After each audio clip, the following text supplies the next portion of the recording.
Main Street traffic bled through the heavy glass windows. The printer in the outer office hummed, spitting out pages that would dismantle my 19-year marriage. The scent of warm toner and lemonwood polish settled in the back of my throat. My wrists pressed flat against the cold glass of the conference table. I kept my breathing even. In and out. Patricia Weil stopped reading. She looked up from the thick file Glenn's lawyer had sent over. He wants the house. And half of your retirement. I turned my head toward the window. Bare branches scraped against the red brick of the building across the street. I am 52 years old. For 24 of those years, I have been an intensive care nurse at Richmond Memorial. I know how to read monitors. I know how to watch things end without looking away. He says you abandoned the marriage emotionally years ago. A small, tired smile touched my mouth. 2 decades of keeping his life perfectly ordered, keeping my own needs quiet so his could fill the room. He used to call it my calming presence. Now it was an abandonment. Would you like to hear my proposed response? Patricia asked. I have my own response. I touched the manila folder resting on my lap. The cardboard was rough under my fingertips. Inside was a white plastic hospital band, a printout of an infectious disease panel, and an audio file exactly 11 seconds long. He had absolutely no idea what was waiting for him in this room. 3 weeks earlier, the only thing I was preparing was a pot roast. The smell of roasted beef and rosemary filled the lower level of our house. I stood at the kitchen island, chopping carrots. My hands needed the motion. The steady rhythm of the knife hitting the wooden board kept my mind tethered to the present moment. Cooking is a procedure. Procedures require steps. Steps keep panic out. Glenn arrived at 7:15, 45 minutes late from his business trip. The front door clicked shut. The heavy thud of his leather duffel bag dropped onto the hardwood floor of the foyer. He did not bring it upstairs to unpack. A deviation from his routine. My chest tightened just a fraction. He walked into the kitchen. His shoulders sloped under his crisp blue button-down shirt. He always got his hair cut every 3 weeks like clockwork. A man who needed to look put together to believe he had value. We sat down at the dining table. I placed the plates on the placemats. Steam rose from the meat. Glenn stared at his fork. He did not pick it up. He started speaking. I looked at the digital clock on the stove. I let him talk for exactly 3 minutes and 40 seconds before I stopped him. I needed a metric, something to measure while he dismantled the life we had built. He talked about Tamra, his ex-wife. He talked about clarity, about reconnecting, about the life he thought he should have been living all along. The word sorry fell out of his mouth 7 times. I counted those too. It was a highly rehearsed speech, perfectly calibrated to make him the tragic hero of his own story. I know this is painful for you, Glenn said, leaning forward and resting his elbows on the table. And I am truly sorry. But I think if I am not honest right now, we will both suffer. I stared at the gravy pooling around his untouched potatoes. You have not eaten a single bite. Gail. He sighed, a heavy, burdened sound. After all these years, I still make a pot roast every time you come back from a trip. It is a funny habit. Are you listening to me? I am listening to every single word. He finished his monologue. He folded his hands on the table and waited for the tears, or the screaming, the reaction that would allow him to be the calm, reasonable husband dealing with a hysterical wife. I set my fork down. The silver clinked sharply against the ceramic plate. I looked at the man across from me. Do you know what she is sick with? I asked. My voice was low, the exact same tone I used when reading a patient's charting history to a resident. Glenn froze. The air in the dining room seemed to evaporate. What? I pushed my chair back and stood up. I picked up my plate, walked into the kitchen, and set it in the stainless steel sink. The sharp clatter echoed against the tile backsplash. He remained at the table, alone. I looked out the window above the sink. The single street lamp illuminated the empty asphalt of the driveway. The darkness offered nothing special. I stood there long enough to hear the scrape of his chair pushing back from the table. 7 days before that dinner, I had waved goodbye to him from the front porch. That Sunday afternoon, the silver sedan pulled out of the driveway and disappeared around the corner. I walked back inside, shut the heavy oak door, and stood perfectly still in the foyer for 30 seconds. Then I walked straight to our bedroom and opened his leather travel bag. I did not do it out of sudden paranoia. The name Tamra had appeared on his phone screen 2 months prior, late at night. He had taken the device and walked out to the patio to speak in hushed tone. That was the crack in the foundation. Now I needed to see the damage. My fingers dug beneath his neatly folded dress shirts. At the very bottom, shoved into the corner, I found it. A white plastic hospital bracelet, squeezed tight into a coil. I unrolled it. The stiff plastic fought back against my thumb. Blue Ridge Medical Center, October 14. 2 months ago. The name printed in stark black letters was not his. Tamara Shields, 24 years in a hospital. I knew the difference between an outpatient wristband and an inpatient admission tag. 2 months ago, Glenn had told me he was driving to Asheville to meet with infrastructure contractors. Asheville was exactly where Blue Ridge Medical was located. I took the band and placed it in my nightstand drawer, right next to my hand lotion. On Monday, I found Patty in the break room during the night shift. She was the charge nurse. "Did you handle a case for a woman named Tamra back in October?" I asked, keeping my eyes on the dripping coffee machine. Around 50 years old, Patty paused with her mug halfway to her mouth. "I cannot discuss patient details." "I know, but if I asked whether you remember a difficult October admission with that name," Patty watched me for a long moment. "Difficult, yes. The patient did not want to speak to anyone. Complex diagnostics." "Thank you." Wednesday evening, the laptop screen illuminated my face in the dark study. LinkedIn, a former art teacher in Asheville. Her profile picture showed a woman who used to be striking, now looking hollowed out, a fragile kind of thin. Glenn had spoken of her in our first year of marriage, his first love. He said he had broken her heart. It sounded like a confession back then. Looking at her picture now, it felt like a preview. Friday, day 6 of his trip. I was folding laundry when his phone buzzed on the kitchen counter. He had left his personal phone behind, taking only his work mobile. The screen lit up. "Tamra," I answered. I put it on speaker. I grabbed my own phone and hit the record button. For 11 seconds, the house was silent except for her voice.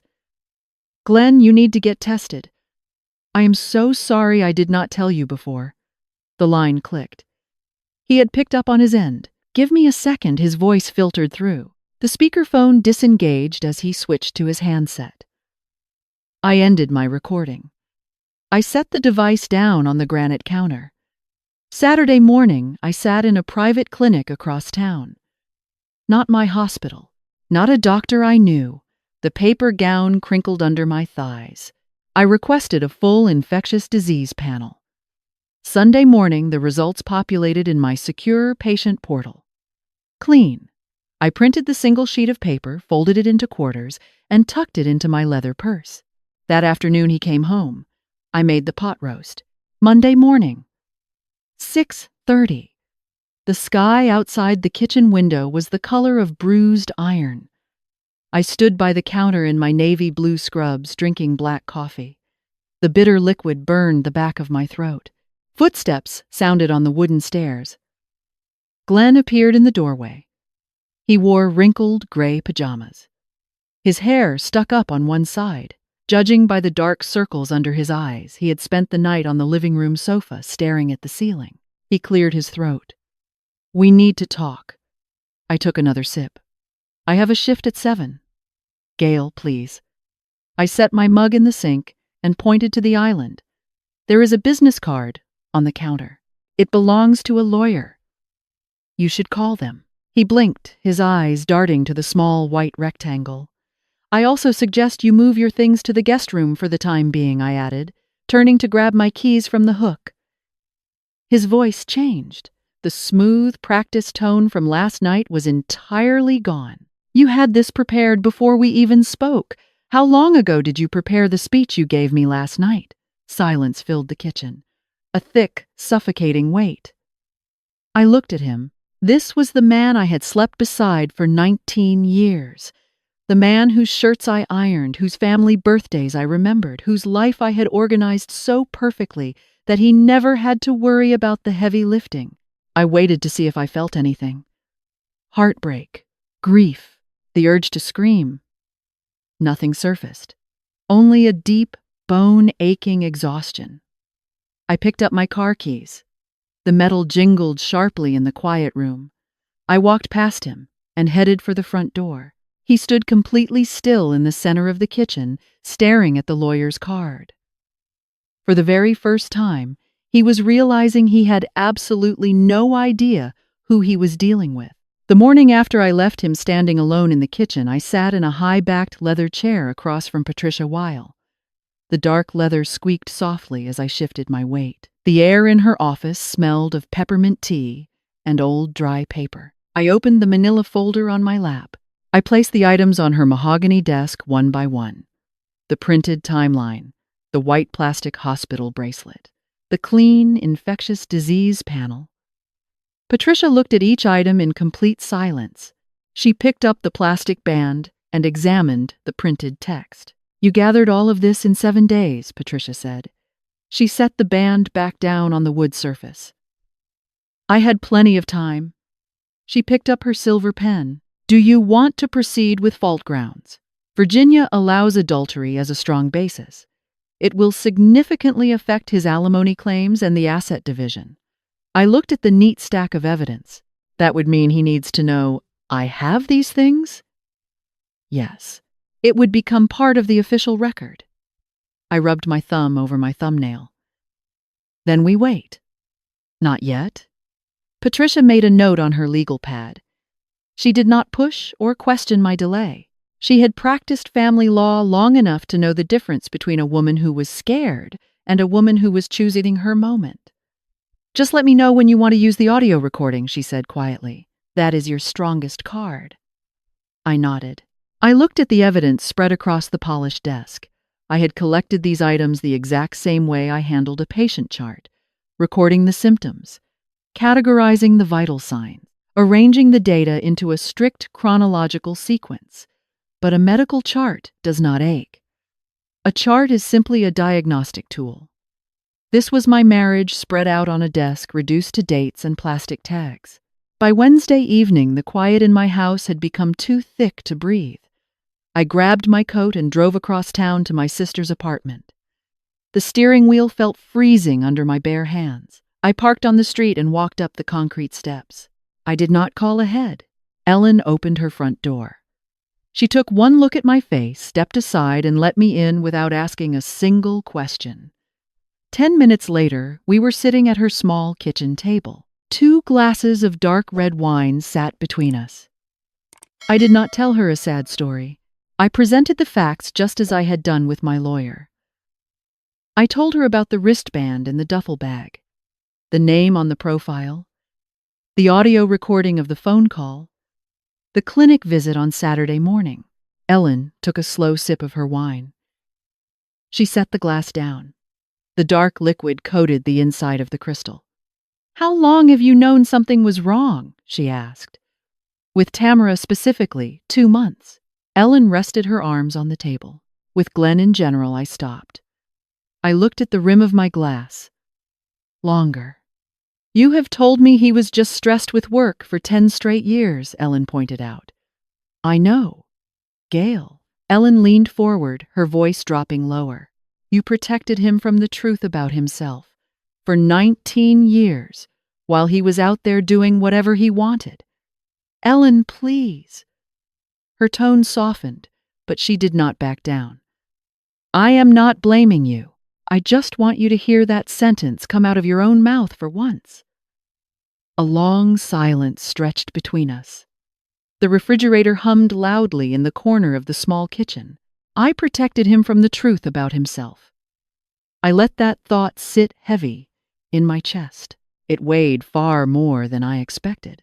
For nearly 2 decades, I had smoothed over his flaws, managed his moods, and accepted his version of reality so we could keep functioning. I had made his life comfortable at the expense of my own reality.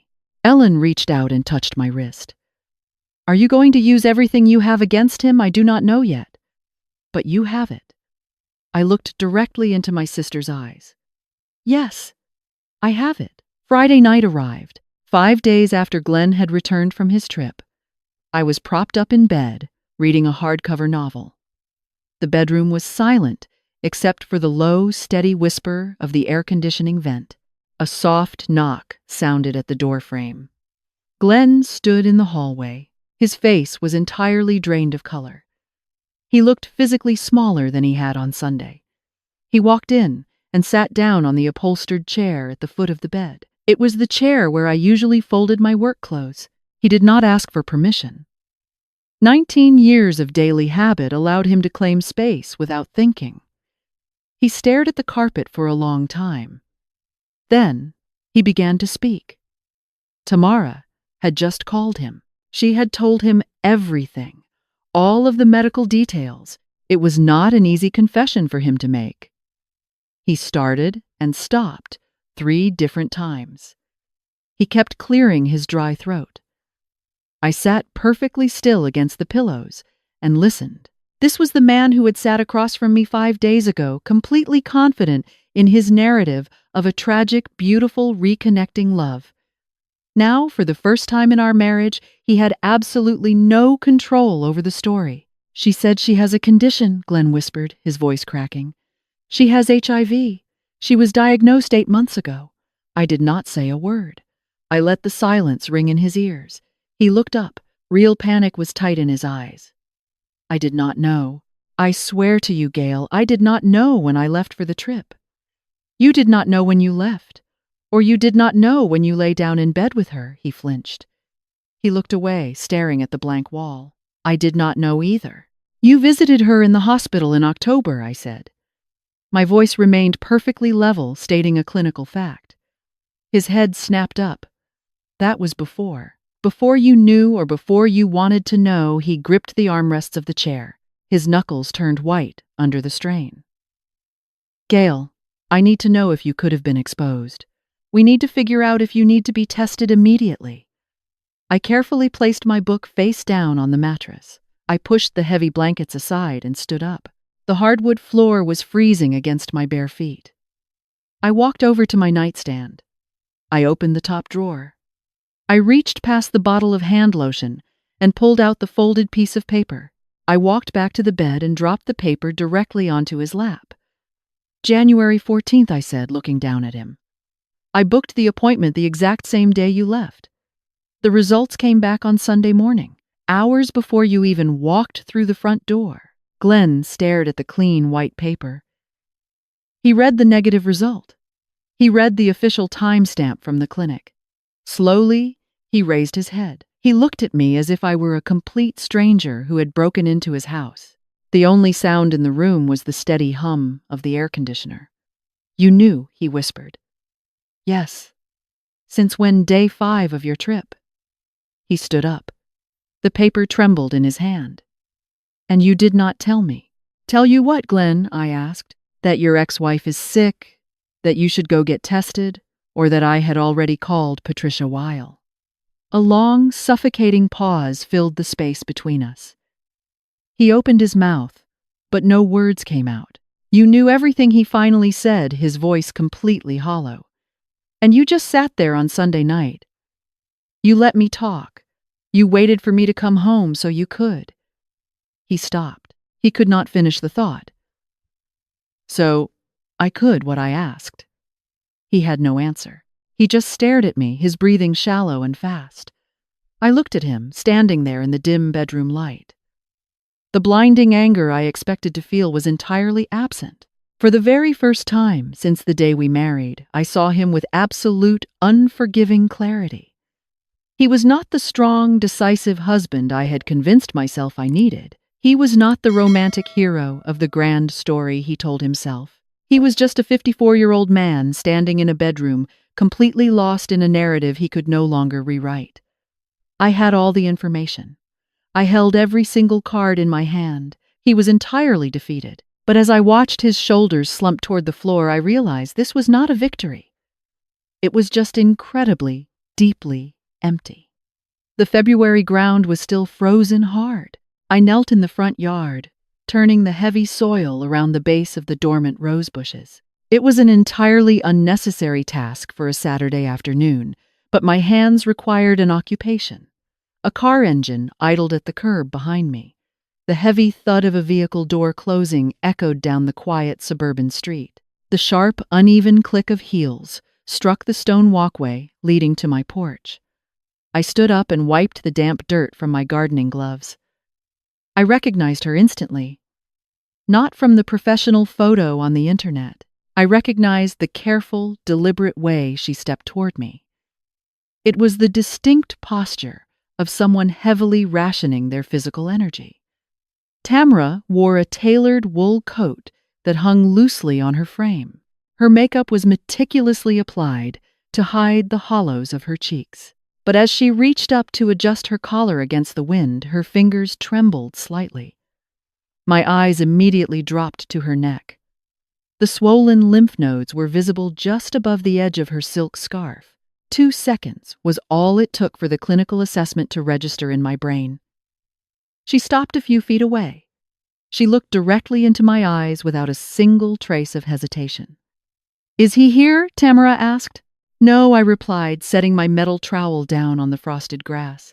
"I need to speak with him. He is at a hotel." I pulled off my thick gloves. "He has been there since yesterday." She blinked. A subtle shift in her shoulders told me that was absolutely not the answer she had expected to hear.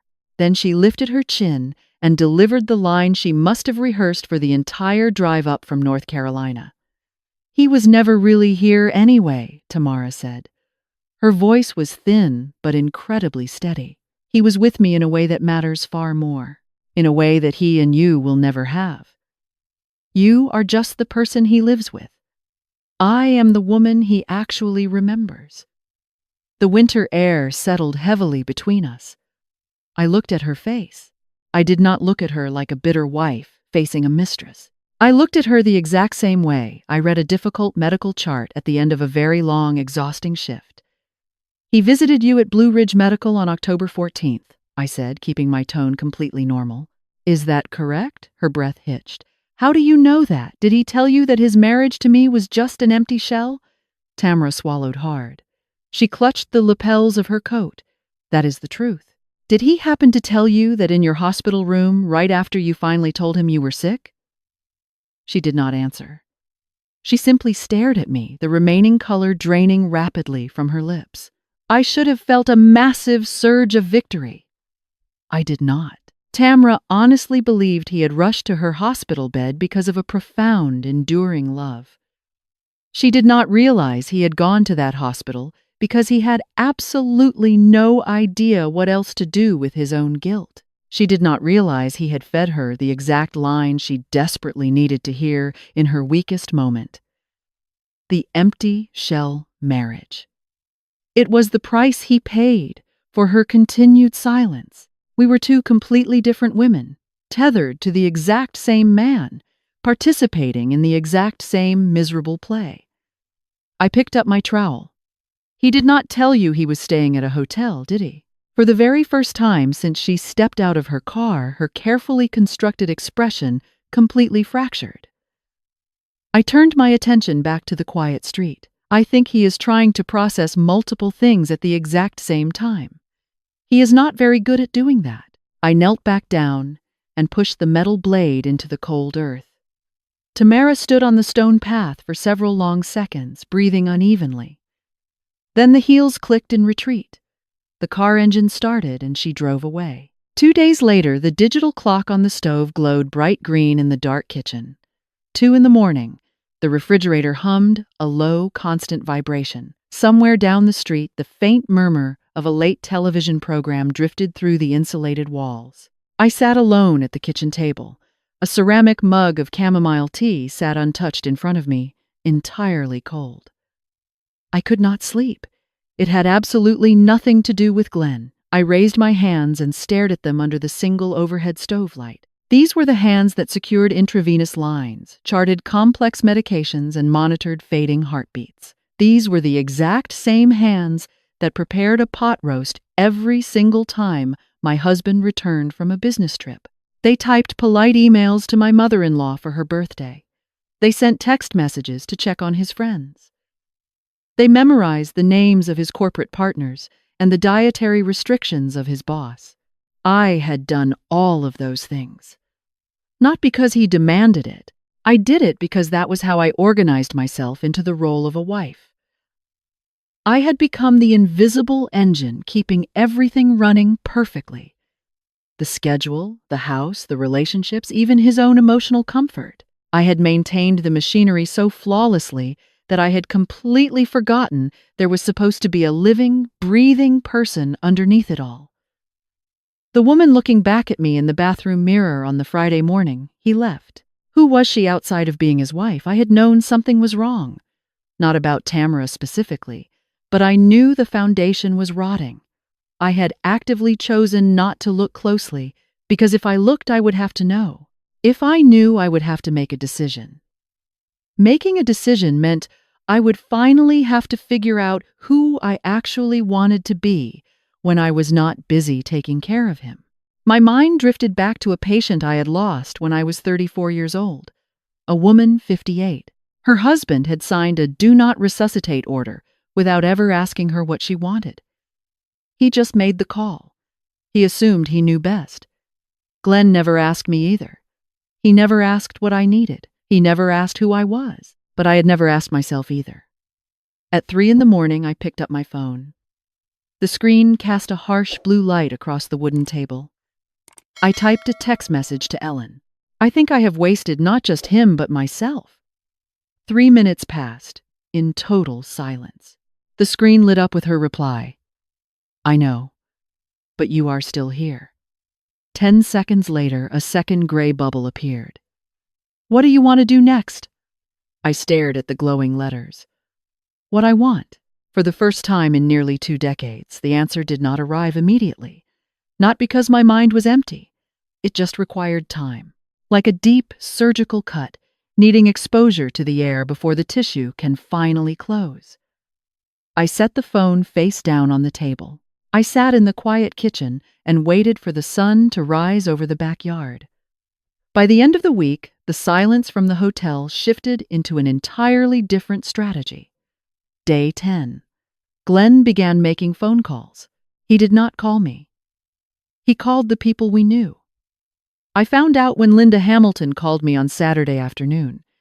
She claimed she just wanted to check in and see how I was holding up. Her voice was tight with an awkward, highly rehearsed sympathy. I spoke to Glenn this morning, Linda said, her words rushing together nervously.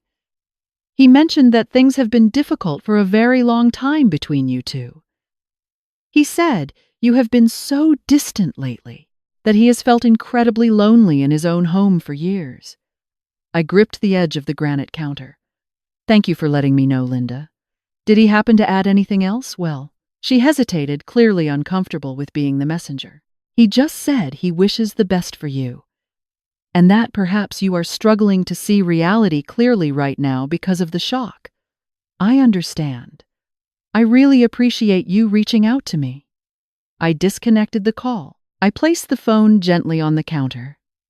This was exactly how he operated. He never confronted the actual problem head on. He built the foundation of his narrative first. He laid the bricks of his story with our friends, our neighbors, his family. He painted the picture of the tragic, lonely husband and the cold, unfeeling wife. By the time the divorce was public, everyone would already know his version of the truth. He was building a massive wall to protect his image. I picked the phone back up and dialed my sister's number. She answered on the second ring. He is managing the narrative, I said, leaning against the cabinets.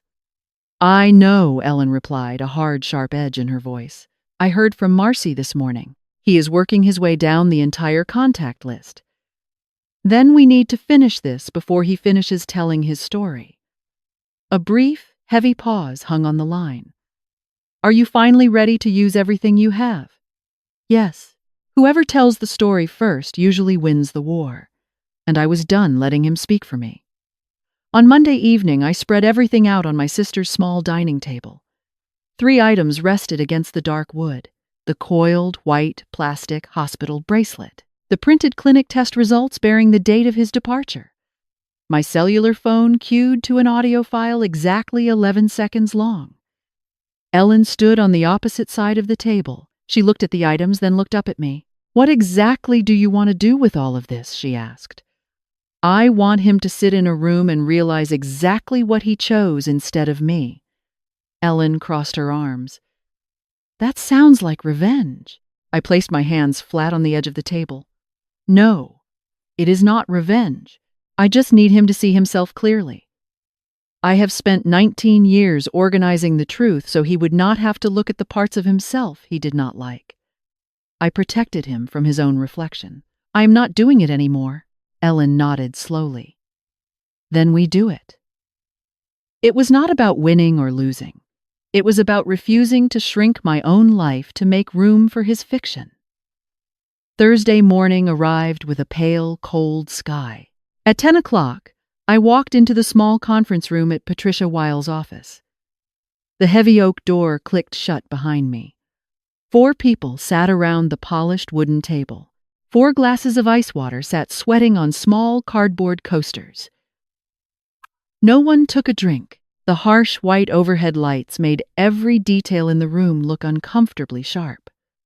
Glenn wore his light blue button-down shirt. It was the exact shade of blue he always chose when he needed to look trustworthy and reasonable. He sat with his hands folded neatly in his lap, projecting the patient posture of a man waiting for a misunderstanding to be cleared up. His lawyer spoke first. He opened a thick leather binder and began listing assets. He talked about equitable distribution. He talked about the current market value of our house and the exact division of my retirement accounts. Glenn nodded along his face, arranged into an expression of solemn regret. Patricia sat perfectly still. She let the other lawyer talk for 4 straight minutes. She let him build his entire case on the assumption that this was a standard no-fault dissolution. When he finally paused to turn a page, Patricia leaned forward. "Before we continue discussing the division of property, there are several factual points we need to clarify," Patricia said. Her voice was calm and entirely devoid of warmth. "Specifically regarding Mr. Mercer and his timeline of events." Glenn's lawyer frowned. "We are here to discuss equitable distribution. This is a standard proceeding." "We are discussing fault grounds," Patricia corrected him. "Virginia allows adultery as a primary basis, and we have concrete evidence regarding what your client knew and exactly when he knew it." Glenn turned his head and looked directly at me for the very first time since I walked into the room. Patricia opened her folder. "Mr. Mercer, were you aware that Miss Shields was admitted as an inpatient at Blue Ridge Medical Center on October 14th? "I object to the relevance of this line of questioning," his lawyer interrupted, raising a hand. Patricia reached into her file. She pulled out the white plastic bracelet. She slid it across the smooth oak table. It stopped exactly halfway between her and Glenn. The opposing lawyer looked at the plastic band. He stopped talking. "A hospital admission bracelet," Patricia stated, "found inside Mr. Mercer's luggage when he returned from his business trip to Asheville." Glenn shifted in his heavy leather chair. "That does not prove anything." "I was just checking on an old friend." I placed my hands on the table. The wood was cool against my skin. "On day 6 of your trip, you called me from your hotel room," I said. My voice did not shake. It filled the quiet room with absolute certainty. Before you could switch off the speakerphone, I heard the first 11 seconds. I gave Patricia a single nod. She picked up her phone and pressed the screen. The audio played loudly in the confined space. The woman's voice was unmistakable. "Glenn, you need to get tested. I am so sorry I did not tell you before." A sharp click echoed as Patricia paused the playback. Total silence descended on the conference room. Glenn stared blindly at the center of the oak table. His lawyer picked up a pen and began writing something rapidly on his legal pad, abandoning the defense of his client's character. But I did not look at the lawyer. I looked at Glenn's face. The mask of the honest man was completely gone. The carefully constructed narrative of a tragic hero making a difficult choice had evaporated under the bright white lights. He was simply a 54-year-old man sitting in a chair surrounded by the physical evidence of every lie he had told and every truth he had attempted to hide. "I am not doing this to punish you, Glenn," I told him. My voice was low, carrying no anger, only the heavy weight of finality. "I am doing this because for 19 years I arranged everything in our lives so you would never have to face the things you did not want to see. This time, I am leaving the lights on."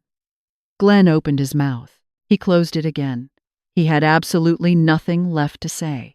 Patricia picked up the final settlement agreement and placed it in the center of the table. A week later, my phone vibrated in the pocket of my scrubs.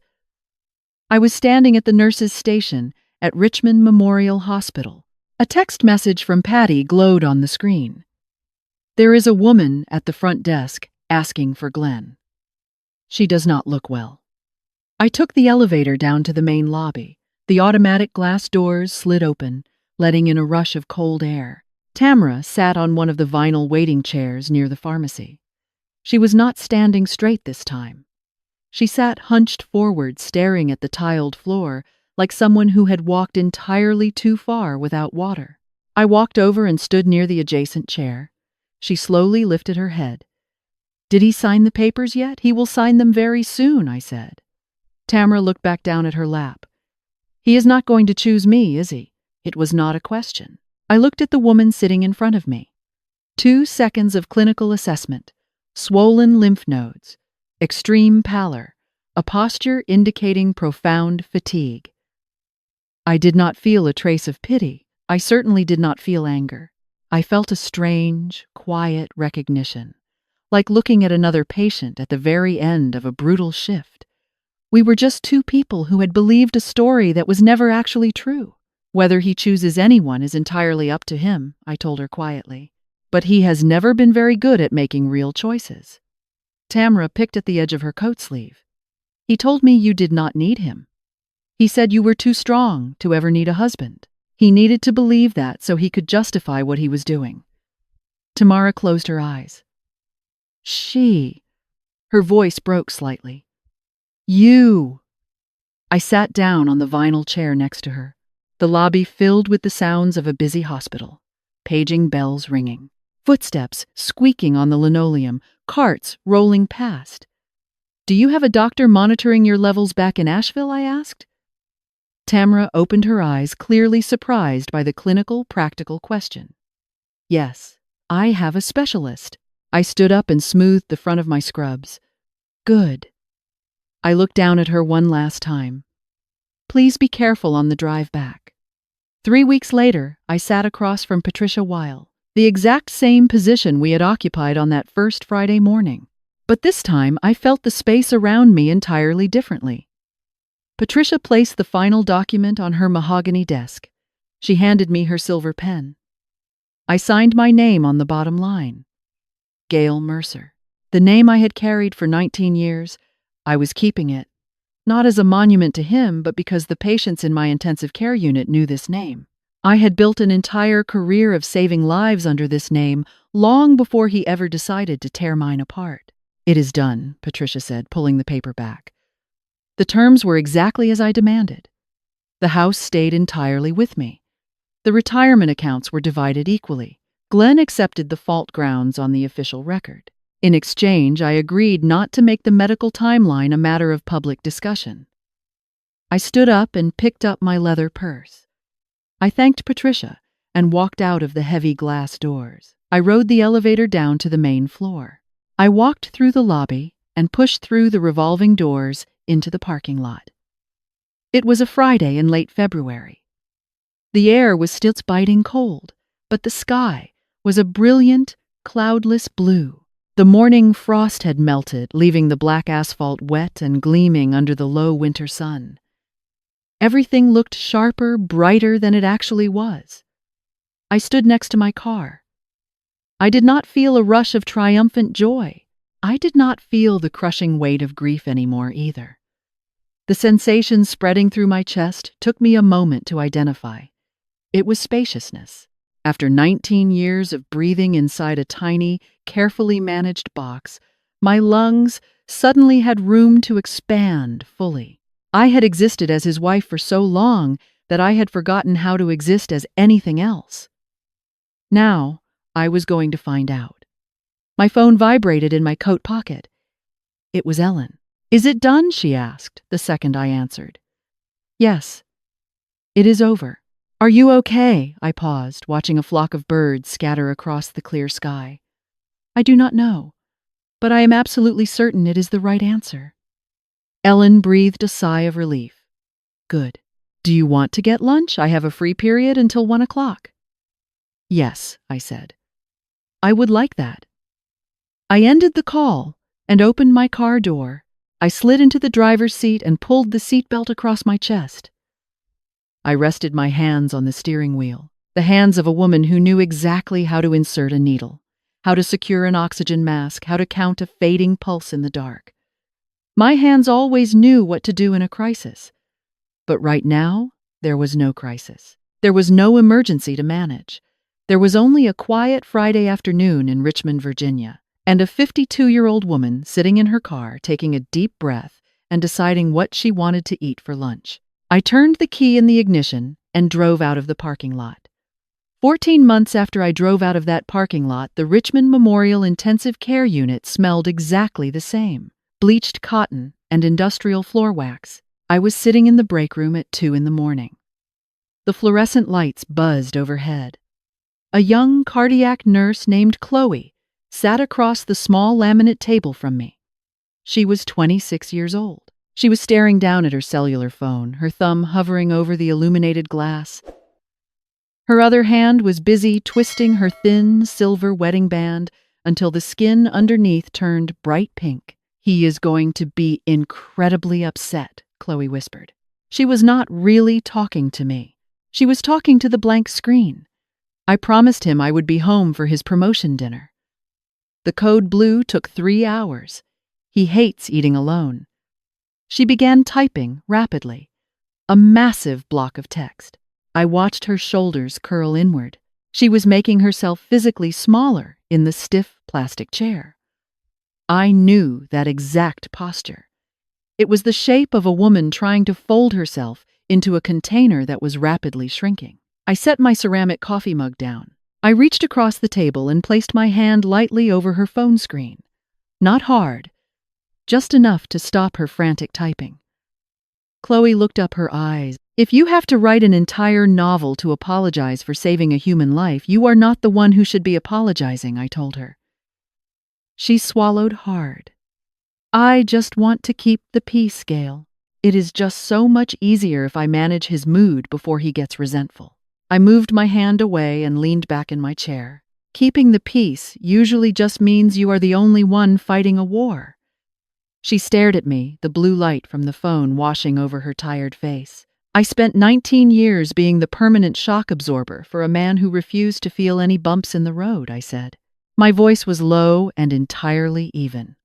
"You get so incredibly good at anticipating the impact that you forget you are allowed to just drive the car. You think you are protecting the marriage. You are actually just erasing yourself so he has more room to stretch out." Chloe looked down at her glowing screen. She stared at the long, desperate apology she had typed. Slowly, she pressed the backspace button. She deleted the entire paragraph. She typed 4 simple words instead. "I am leaving now." She locked the screen and placed the phone face down on the table. She took a deep breath. Her shoulders dropped an inch. "Thank you," she whispered. I gave her a single nod. I stood up and walked out of the break room, heading back to the glow of the heart monitors at the central station. The hospital is filled with people fighting desperately to keep breathing. But there are so many other ways to slowly suffocate. You can suffocate in a beautiful kitchen. You can suffocate in a quiet car.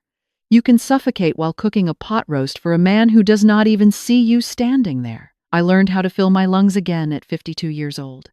It took the absolute destruction of my daily life to realize how little air I was actually taking in. Now I walk through the grocery store aisles, I sit in the coffee shops, and I look at the women standing in line. I see the tense jaws. I see the perfectly managed smiles. I see the women who are holding their breath to keep someone else comfortable. I know you know exactly what that silence feels like. The heavy, quiet exhaustion of holding everything together for someone who takes your effort completely for granted.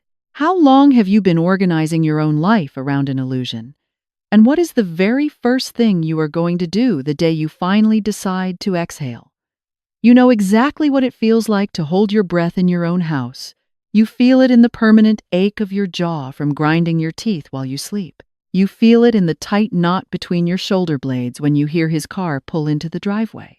You look at your hands resting on the steering wheel in the grocery store parking lot, or holding a warm coffee mug in the quiet hours of the morning, and you realize how much energy you spend just keeping the surface of your life perfectly smooth.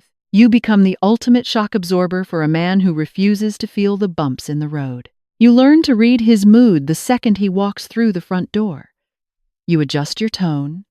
You carefully select your words. You swallow the sharp, heavy truth because starting an argument simply feels far too exhausting. You tell yourself that keeping the peace is what a good, loyal partner does. You convince yourself that managing his comfort, his schedule, and his fragile ego is just part of the unspoken contract you signed years ago. But you have to stop right now and ask yourself who is actually benefiting from all that absolute silence. When you spend 10 or 20 or 30 years organizing the truth so a man never has to look at his own reflection, you are not protecting your marriage. You are actively participating in your own erasure.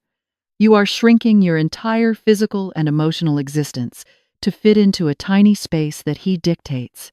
You tell yourself you are the strong one, the capable one who handles everything behind the scenes. But true dignity is not about carrying the crushing weight of someone else's lies just to maintain the neat, polished illusion of a happy home. There is a very steep, dangerous price you pay for being the woman who never demands to be seen. The price is your own grip on reality. You absolutely cannot manage a man into respecting you.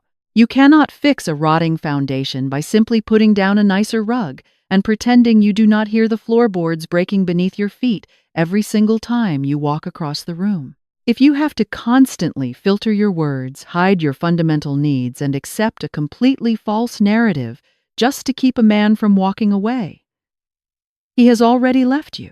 He just left his dirty laundry and his obligations behind for you to clean up. You deserve to live in a reality where you do not have to rehearse your daily conversations before you actually have them. You deserve to occupy space without constantly apologizing for taking up too much room. Walking away from a man who expects you to be a permanent, silent, supporting character in his grand, fictionalized story is not a failure. It is a profound, necessary act of self-preservation. It is terrifying to shatter the glass and step out of the carefully constructed box, especially when you have spent decades making that exact box look beautiful to the outside world. But the air outside of that box is so incredibly clear. The very second you decide to stop protecting a man from the consequences of his own deliberate actions is the exact moment you finally get your own life back. Look around your house right now. Look at the life you are quietly, desperately maintaining. Think about the heavy, quiet exhaustion of holding everything together for someone who takes your absolute best efforts completely for granted. Are you tired of holding your breath so he can breathe easier? What is the very first thing you are going to do the day you finally decide to exhale? And how long have you been organizing your entire existence around a man who does not even see you standing in the room? Tell me your story in the specific comments below, because I know for an absolute fact you are not the only woman sitting in the dark waiting for permission to finally tell the truth.